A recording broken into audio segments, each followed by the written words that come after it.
Halo guys, welcome back again to my channel bersama saya Hansen di sini dan seperti biasanya setiap harinya saya akan buatkan video seputar cryptocurrency. Apa kabar kalian hari ini semuanya? Semoga dalam keadaan yang baik-baik saja. Teman-teman, pada akhirnya kita kembali melihat Bitcoin breakout di atas angka $100.000 dan bahkan sempat kembali menyentuh ke angka 102.000 sebelum pada akhirnya start untuk mendapatkan sedikit pullback. Sebenarnya apa yang kita lihat selama 24 jam terakhir sudah sesuai dengan ekspektasi kita bahwa Bitcoin kemungkinan bakalan meneruskan kenaikan dan breakout di atas angka 100.000. Logika yang saya jelaskan di video kemarin adalah alasan kenapa saya expect hal tersebut terjadi. Nah, di video hari ini, teman-teman, kita bakalan kembali membahas kira-kira apa yang bisa kita expect berikutnya terjadi ke Bitcoin, dan juga ada beberapa data di belakang layar yang menurut saya akan sangat menarik untuk kalian ketahui. Jadi, pastikan kalian stay tune terus sampai akhir video. Nah, yang kita akan bahas dulu pertama, teman-teman, adalah crypto total market cap per hari ini kembali mengalami apresiasi atau peningkatan sebesar 1,25% ke 3,58 triliun dolar. Nah, kalau misalnya kita melihat top 10 coin sendiri, sebenarnya keadaannya juga dominan berwarna hijau. Kenaikannya ranging antara 0, sekian persen hingga kurang lebih 2%. Dan menjadi top performer hari ini adalah Bitcoin dengan kenaikan 2,23% ke 101.746 dolar. Dengan adanya hal ini, harusnya kalian sedikit banyak sudah bisa menebak ya bahwa Bitcoin dominance kembali mengalami kenaikan. Ya, dikarenakan kita melihat Bitcoin-nya naik 2%, tapi sisanya hanya sekitaran 0, sekian persen rata-rata. Cuma ada BNB saja yang kurang lebih bisa menyaingi dengan kenaikan 2,26%. So, itu adalah outlook sementara dari beberapa top coin yang ada. Sekarang kita langsung aja masuk ke beberapa data dan berita terbaru hari ini. Nah, ini saya mau jadikan sebagai reminder saja, teman-teman, bahwa di minggu ini kita juga akan kedatangan satu data yang menurut saya bisa menghasilkan volatility di market. Tetapi, ya berita buruknya itu baru akan datang akhir minggu nanti. Jadi bisa aja selama beberapa hari ke depan kita mendapatkan pergerakan yang cukup ngebosenin, karena biasanya menjelang sebuah data yang cukup masif bakalan dirilis, itu biasanya kebanyakan investor bakalan berada di state wait and see terlebih dahulu. Ya, walaupun tidak ada garansi, tetapi itulah yang biasanya terjadi gitu ya. Terutama kalau kita misalnya bicara event seperti Fed Interest Rate Decision, data CPI, dan juga salah satunya adalah data NFP. Yang bakalan kita lihat dirilis di hari Jumat nanti, teman-teman, di tanggal 10 Januari pada pukul 20.30 waktu Indonesia Barat. Jadi di hari itu kita akan mendapatkan data non-farm payrolls dan juga unemployment rate. Nah, jika diperhatikan, teman-teman, untuk sementara ekspektasinya adalah kita akan melihat unemployment rate itu stay di angka 4,2%. So, jika itu sesuai dengan ekspektasi, maka harusnya tidak akan ada sesuatu yang terlalu masif terjadi ke market, karena itu harusnya sudah price in. Tapi kalau misalnya kita melihat ada data yang berbeda, artinya actualnya misalnya di atas 4,2 atau di bawah 4,2, nah itu yang mungkin bisa menciptakan volatility lebih masif. Tapi selama range-nya masih di angka 4,1, 4,3, atau 4,2, saya rasa market akan bereaksi ke ranah yang lebih positif menurut saya selagi price action-nya mendukung. Gitu ya, artinya ya kenaikan 0,1% atau penurunan 0,1% harusnya tidak akan membawa dampak yang terlalu signifikan gitu ya, terkecuali kalau misalnya ada peningkatan sampai sekitaran 0,2% misalnya. Nah, itu yang mungkin bisa membuat market sedikit terguncang atau misalnya penurunan sebesar 0,2%. Tapi selama berada di range 4,2, 4,1, 4,3, ya kita mungkin akan melihat volatility tapi nggak yang ekstrim banget gitu ya. Jadi itu yang perlu kita waspadai untuk minggu ini, teman-teman. Selain daripada itu, mungkin ada beberapa yang ya sedikit banyak juga bisa menggerakkan market tapi nggak terlalu volatile, yaitu adalah ISM Non-Manufacturing PMI dan juga Manufacturing Prices yang akan dirilis di hari Selasa tanggal 7 Januari, artinya hari ini, pada pukul 22.00 waktu Indonesia Barat. Kemudian di hari Rabu, kita juga akan kedatangan data continuing jobless claim dan juga initial jobless claim. Yang sebenarnya juga tidak kalah penting, tetapi menurut saya highlight utamanya adalah nanti di hari Jumat, di mana kita akan mendapatkan data NFP dan juga data unemployment rate. Jadi itu adalah beberapa event dan data ekonomi yang perlu kita waspadai untuk minggu ini. Kemudian yang berikutnya teman-teman, ini sedikit mengulang ya apa yang saya sampaikan di video kemarin. Apa logiknya gitu? Logik. Susah banget. Logiknya, kenapa saya sampaikan di video kemarin bahwa saya expect Bitcoin bakalan bisa break di atas angka $100.000. Itu dikarenakan terdapat banyak sekali tumpukan likuidasi di atas angka 100.000, teman-teman. Dan kemarin kita sudah melihat Bitcoin berada di range kurang lebih 98 ribuan. Jadi sekalipun misalnya kita mau melihat Bitcoin akan drop kembali di bawah 97.000, which is merupakan satu cluster juga yang terdapat banyak sekali likuidasi. Kalau teman-teman lihat di 2 minggu terakhir, dapat ditunjukkan dengan sangat jelas ya, di bawah 97.000 itu juga terdapat cukup banyak nih likuidasi yang tertumpuk bahkan sampai ke angka 90.000. Nah, saya sampaikan di video kemarin, kalau saya menjadi market maker dan saya mau meliquid orang-orang yang di bawah 97, tapi harga Bitcoin sekarang sudah di 98, might as well saya sekarang, atau kenapa enggak saya langsung naikkan dulu sedikit ke 101, 102 untuk meliquid orang-orang yang di atas 100.000, baru saya akan drop lagi di bawah 97. Karena ya dari 98 ke 100 kan sudah tidak terlalu jauh lagi ya teman-teman. Dan selain daripada kita bisa meliquid orang-orang yang short dan likuidasinya di atas 100.000, itu juga kemungkinan bisa memancing traders baru untuk membuka posisi menggunakan leverage long. Karena mungkin bagi sebagian orang, oke, kita sudah kembali break di atas area 100.000, yang bisa jadi berarti kita sudah break di atas area resistance, dan ini saatnya untuk kembali long. Dan itu bisa menjadi liquidity untuk para pemain besar misalnya mau membuka position short misalnya. Jadi itu adalah logikanya yang saya sampaikan di video kemarin yang membuat saya merasa Bitcoin bakal bisa break di atas angka 100.000. Nah, tapi pertanyaannya kemudian, apakah berarti next kita akan pasti drop kembali di bawah 97.000? Nah, itu yang bakal kita bahas nanti lebih detail ketika kita sudah masuk ke chart gitu ya. Tapi intinya untuk sementara yang bisa kita lihat adalah berita negatifnya ya ini ya. Area likuidasi sekarang justru sedikit lebih banyak itu berada di bawah daripada di atas. Kalian bisa lihat itu di 1 bulan terakhir terutama. Kalau kita lihat di 3 bulan terakhir juga keadaannya tidak jauh berbeda ya. Terutama kalau kita bicara area di bawah 93.000 ya. 91 sampai kurang lebih 89 itu terdapat cukup banyak tumpukan. Bahkan sebenarnya dari angka 96 pun itu sudah lumayan banyak likuidasi yang tertumpuk di sekitaran area tersebut. Ya, jadi bukan tidak mungkin market maker bisa aja kembali mencoba untuk meliquid ya orang-orang itu, walaupun tidak ada garansi ya teman-teman, tapi kita bakalan bahas nanti dari segi price action. Apakah probabilitasnya cukup tinggi untuk hal tersebut terjadi.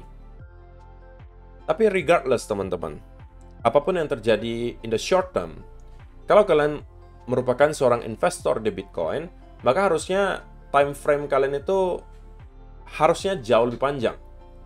Kalian harusnya tidak memperdulikan pergerakan hari ini, minggu ini, atau selama beberapa minggu ke depan. Karena kalau misalnya kalian katakan kalian adalah investor, ya sebenarnya time frame kalian itu harusnya pantaunya bulanan atau bahkan tahunan gitu. Dan selama kalian tahu misalnya beberapa tahun dari sekarang atau 1 dekade, 2 dekade dari sekarang Bitcoin akan harganya jauh lebih tinggi daripada harga sekarang, ya maka tetap sebenarnya ini adalah investasi yang baik. Gitu ya. Sama juga misalnya kita ambil contoh sederhana saja, misalnya saham BBCA gitu. Misalnya teman-teman sudah tahu saham BBCA ini akan terus secara eksponensial itu mengalami kenaikan karena mungkin pertumbuhan profitnya dari tahun ke tahun itu cukup baik, asetnya juga terus bertambah dan lain seterusnya. Misalnya kalian sudah invest di BCA dari tahun 2005 misalnya, katakanlah seperti itu contohnya. Maka ya kalau selama kalian tahu harga BCA dari tahun ke tahun akan terus mengalami kenaikan, mau kalian belinya di 2025, 2006, 2007, 2008, ya harusnya bakalan fine-fine saja. Selama kalian terus nge-hold, ya sesekali pasti akan ada koreksi yang terjadi, tapi kalau misalnya nanti kita sudah kembali recover, ya kalian tahu ini kan kembali break ke all-time high yang baru. Nah, sama juga dengan Bitcoin, teman-teman. Tidak jarang sekarang orang-orang itu menjadikan Bitcoin sebagai tabungannya. Dan ada juga yang jadikan sebagai salah satu alat untuk melakukan diversifikasi. Ada juga yang mungkin dulunya simpannya semua dalam bentuk emas, karena mungkin emas dulunya adalah kategori aset safe haven, yang artinya kalau kita tarik secara time frame yang panjang, biasanya emas itu harganya juga selalu naik dari tahun ke tahun, walaupun tidak setiap tahun ya, tapi kalau ditarik dengan time frame 5-10 tahun, ya harganya akan terus naik. Ya, juga dikarenakan oleh supply-nya yang sangat terbatas, tapi demand-nya cukup tinggi.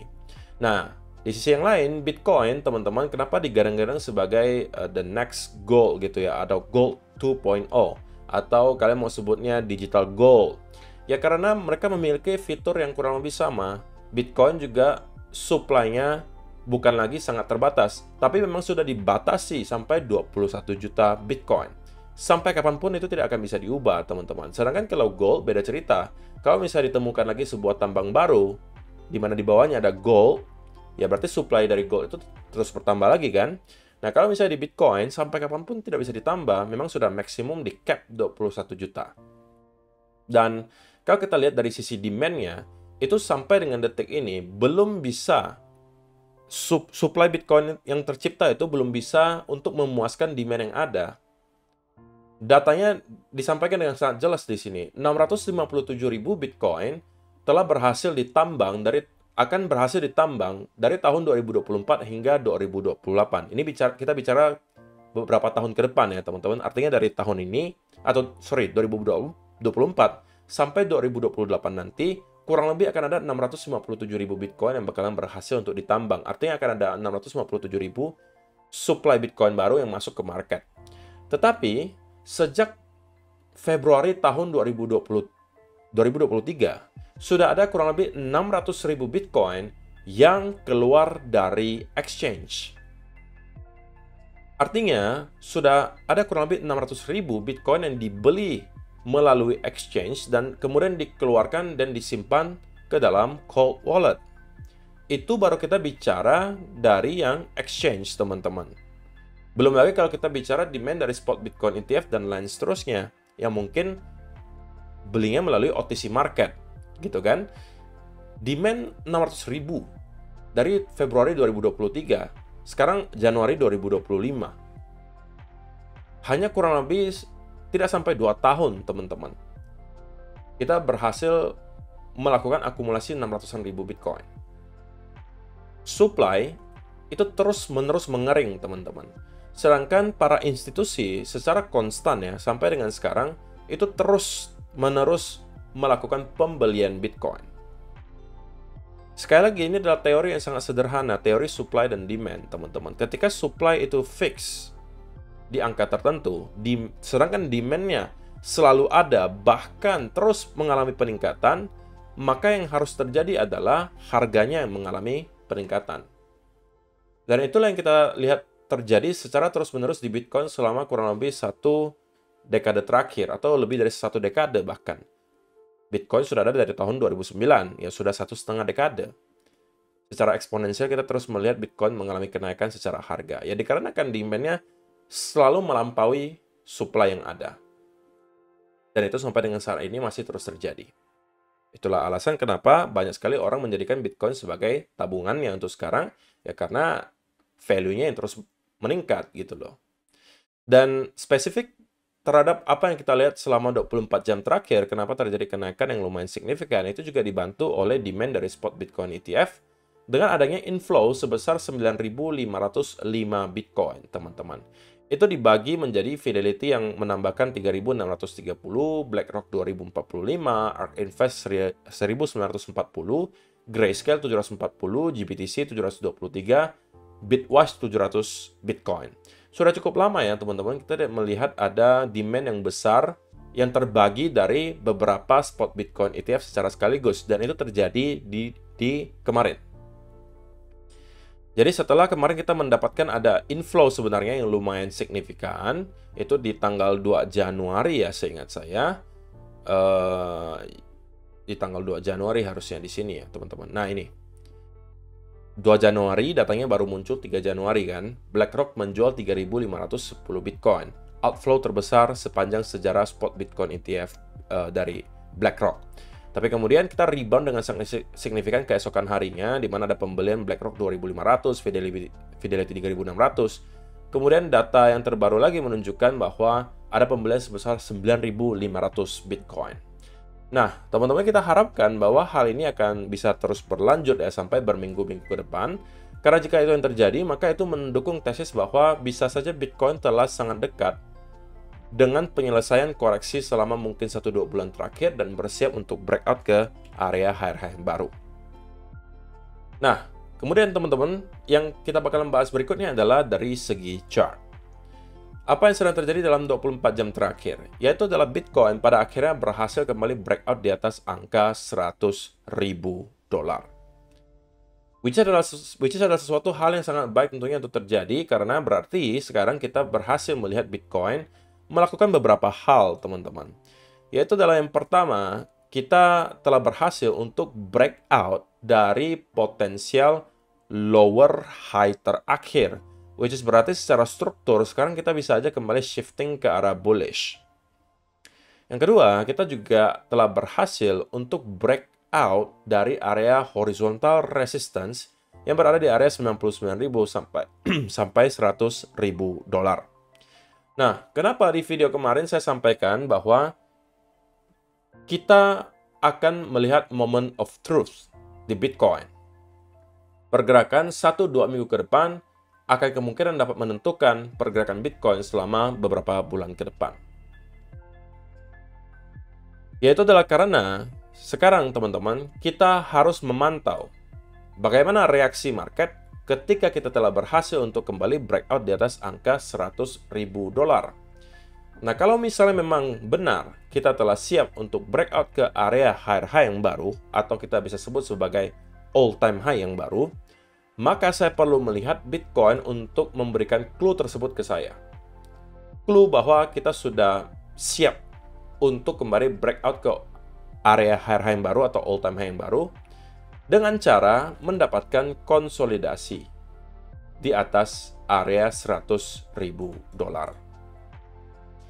Dan hal ini, teman-teman, itu bisa memakan waktu mungkin berhari-hari atau bahkan kurang lebih 2-3 minggu kadang-kadang gitu ya. Jadi saya nggak akan heran kalau misalnya dalam beberapa hari ke depan kita kembali akan mendapatkan semacam pergerakan sideways. Kalaupun misalnya kita akan melanjutkan rally, mungkin itu hanya akan tertahan lagi di sekitaran area 104 dan kemudian kita akan start mendapatkan semacam konsolidasi. Nah, konsolidasi tersebut sebenarnya, teman-teman, adalah berita baik, bukannya berita buruk ya. Karena konsolidasi yang nanti tercipta itu berarti menunjukkan ke saya bahwa market sekarang mulai bisa menerima Bitcoin kembali di atas angka harga $100.000. Dan kita secara teknikal juga berarti membentuk yang namanya pattern continuation. Bisa dalam bentuk bull flag, bisa dalam bentuk rectangle, bisa dalam bentuk symmetrical triangle atau pennant. Apapun itu yang menunjukkan bahwa kita akan bisa continue ke atas, itu adalah sebuah sign yang baik. Nah, tetapi teman-teman, tetapi semua senario tentunya datang dengan invalidasi. Nah, kalau misalnya market maker memang pengen untuk meliquid orang-orang yang di bawah 97.000, maka menurut saya akan ada clue juga yang bisa kita lihat dari Bitcoin yang bisa memperbesar probabilitas bahwa market maker kemungkinan akan menjemput dulu orang-orang yang di bawah 97.000. Yaitu adalah apabila kita mendapatkan sell off yang cukup signifikan dari area ini, kemudian kita start mendapatkan semacam konsolidasi di sekitaran area ini, dari 100.000 sampai kurang lebih 98, maka menurut saya itu adalah clue dari Bitcoin bahwa kita akan kembali mendapatkan sell off.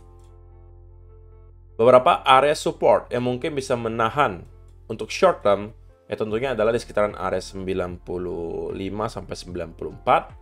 Sisanya sudah di kurang lebih 90.000 dan akhirnya itu ada di sekitaran area 85 sampai 90.000 dolar.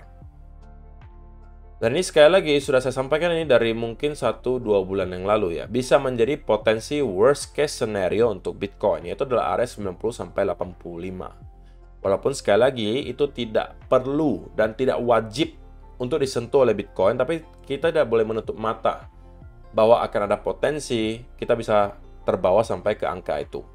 Itu aja, teman-teman. Jadi, bergantung kepada bagaimana reaksi market selama beberapa hari atau at least 1 minggu ke depan, itu yang akan memberikan kita clue berikutnya tentang apa yang akan dilakukan oleh Bitcoin selama 1 atau mungkin 2 bulan ke depan. Kalau kita mendapatkan konsolidasi di sekitaran area di sini, maka kita bisa expect bahwa dalam waktu beberapa minggu atau mungkin 1 bulan ke depan, kita bisa melihat Bitcoin in process untuk membentuk all-time high yang baru. Bisa saja terjadi di akhir bulan Januari atau bahkan di awal bulan Februari. Tetapi kalau misalnya kita melihat ada sell-off disertai konsolidasi, maka ini bisa menjadi berarti perpanjangan konsolidasi Bitcoin, dan itu juga bisa bertahan sampai bulan Februari atau bahkan Maret, sebelum pada akhirnya kita start untuk kembali membentuk all-time high yang baru. Jadi untuk sementara teman-teman, menurut saya juga belum ada setup in the short term yang bisa kita manfaatkan. Jadi ini masih adalah gray area bagi saya. Saya masih akan prefer untuk wait and see terlebih dahulu sampai pada akhirnya saya menemukan clue yang baru saja saya sebutkan terjadi. Dan kalau misalnya ada setup dengan risk to reward ratio yang memadai, dari sana mungkin baru saya akan ambil. Nah, kenapa belakangan saya jarang sekali memberikan short term setup, teman-teman? Yaitu juga dikarenakan memang saya belakangan ini jarang banget untuk melakukan trading short term. Saya sudah sampaikan juga ini mungkin dari beberapa bulan terakhir bahwa pada saat kita melihat Bitcoin dan juga cryptocurrency secara keseluruhan sedang berada dalam keadaan bullish trend yang sangat kuat, maka biasanya sebenarnya buy and hold itu adalah cara yang lebih baik daripada kita melakukan short term trading. Karena biasanya di altcoin bisa mengalami kenaikan puluhan persen per harinya, Bitcoin bisa naik belasan persen. Ya, walaupun mungkin kedengaran tidak terlalu exciting, tapi ya saya kan pegangnya juga ada altcoin cukup banyak gitu ya. Jadi saya merasa tidak ada keperluan bagi saya untuk terlalu agresif melakukan trading short term, sedangkan saya juga udah mempunyai posisi yang cukup banyak di altcoin itu di spot. Gitu ya. Jadi itu aja sih yang saya rasa mau saya sampaikan di video hari ini teman-teman. Semoga bisa bermanfaat untuk kalian semua. See you in the next video. Bye-bye.